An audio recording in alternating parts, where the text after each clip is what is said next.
নমস্কার বন্ধুরা, লাবণীস কিচেনে তোমাদের সবাইকে স্বাগত। কোনো শুভ কাজের আগে মিষ্টি মুখ চাই, তাই আমার এই ইউটিউব জার্নিটা আমি শুরু করছি আমার এই রান্নাঘরে এই প্রথম রেসিপিটা দিয়ে। বানাবো তালের ফুরুলি। একটা বড় তাল নিয়ে নিয়েছি, তো তারপরে সেই তালটা থেকে প্রথমে একটু বাটিতে জল নিয়ে নেব, নিয়ে সেই তালের যে আটিটা থাকে সেটা থেকে ভালো করে কাইটা বার করে নেব। দেখো আমার বার করা হয়ে গেছে। এটা একটু সময় লাগে। তাল ভিজিয়ে রেখেছিলাম, সেটাকে আমি মিক্সিতে একটু গুঁড়ো করে নেব।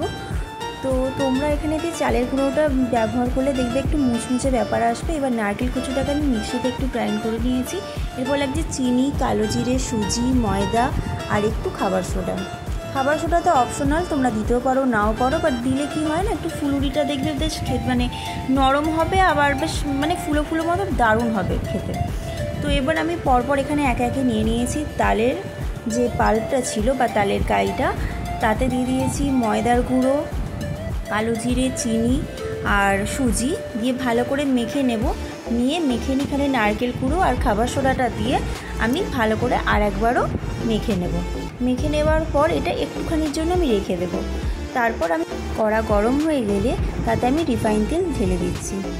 এখানে তেলটা একটু গরম করে নেব এবং যখন ভাজবো আমাদের মাথায় রাখতে হবে গ্যাসটা আমরা একটু কমিয়ে দিয়ে পুরো যখন ফুললিগুলো আমি একটা একটা করে ছাড়বো তারপরেই কিন্তু গ্যাসটা একবার জোর দেবো আর একবার কমাবো। এইভাবে ভাজলে কি হবে, ভেতর থেকে খুব সুন্দর কিন্তু মানে জিনিসটা ভালোভাবে হবে আর বাইরেটাও লাল লাল মুচমুচে খেতে হবে।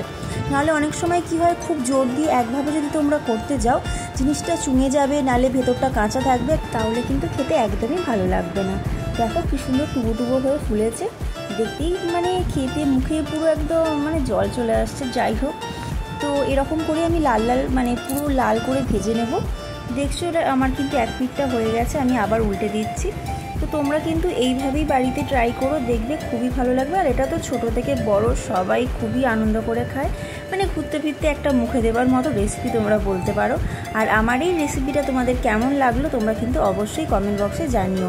আজ আমার যদি রান্নাটা ভালো লেগে থাকে তোমরা কিন্তু অবশ্যই সাবস্ক্রাইব করে আমার পাশে থেকো। তো চলো, দেখো কি সুন্দর ভিতরটাও হয়ে গেছে। আজকে এখানেই আসছি, আবার দেখা হবে নতুন একটা রেসিপি নিয়ে। Thank you for watching.